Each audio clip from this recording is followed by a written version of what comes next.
Hi friends, welcome back to my channel. ఈరోజు చూడొచ్చు ఇక్కడ సముద్రం పక్కన లైక్ పెంట్ హౌసెస్ అవ్వచ్చు, అవి ఎలా కట్టుకున్నారు అక్కడ కోయిట్ వాళ్ళు. మీరు చూడొచ్చు సముద్రంకి నేను ఎంత దగ్గరగా ఉన్నాను. బేసిక్గా ఎండ కూడా అంతే టూ మచ్గా ఉంది గైస్. ఇంకా దీని ఎఫెక్ట్ అవుతే చెప్పుకో అక్కర్లేదు, అంత దారుణంగా ఉంది. మీరు చూడొచ్చు కావాలంటే. నేను వెళ్ళి కొద్ది కూడా మీకు ఇక్కడ చూపిస్తున్నాను. అంటే నేను ఫుల్గా కూడా దగ్గరికి వెళ్ళలేదు గైస్, ఎందుకంటే ఆ ఎండ్ ఎఫెక్ట్ నా మీద చాలా ప్రభావం చూపిస్తుంది. సో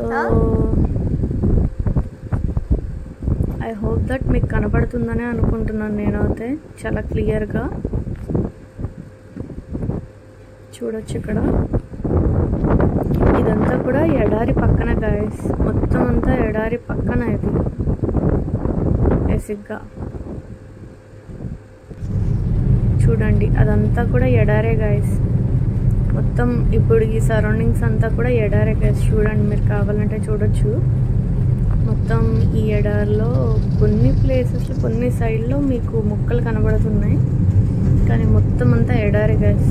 మొత్తం ఎంత ఎడారి అంటే మొత్తం గుట్టలు గుట్టల కింద ఉంది గైస్. అక్కడ ఇసుక అనేది చూడండి, కావాలంటే అదిగోండి, నేను జూమ్ చేస్తున్నాను. ఇక్కడ ఎడారిలో కొంతమంది ఒంటెల్ని పెంచుకుంటూ ఎలా, గుర్రాలని పెంచుకుంటూ ఎలా ఉంటారో నేను చూపిస్తాను. ఇక్కడ వాళ్ళకి ఒక ఏసీ కాదు కదా, ఒక ప్రాపర్ ఇల్లు అనేది కూడా ఉండదు గైస్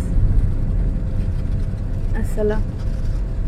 ఆ ఎండకి చూసారు అసలు కెమెరా కూడా క్యాచ్ అయిపోతుంది. చూడండి, మీరు కావాలంటే ఎడారిని చూడొచ్చు ఇక్కడ చాలా క్లియర్గా. అసలు ఎంత ఎడారో మొత్తం అంతా కూడా చూడండి గైస్. అసలు ఎంత ఎడారో చూసారా.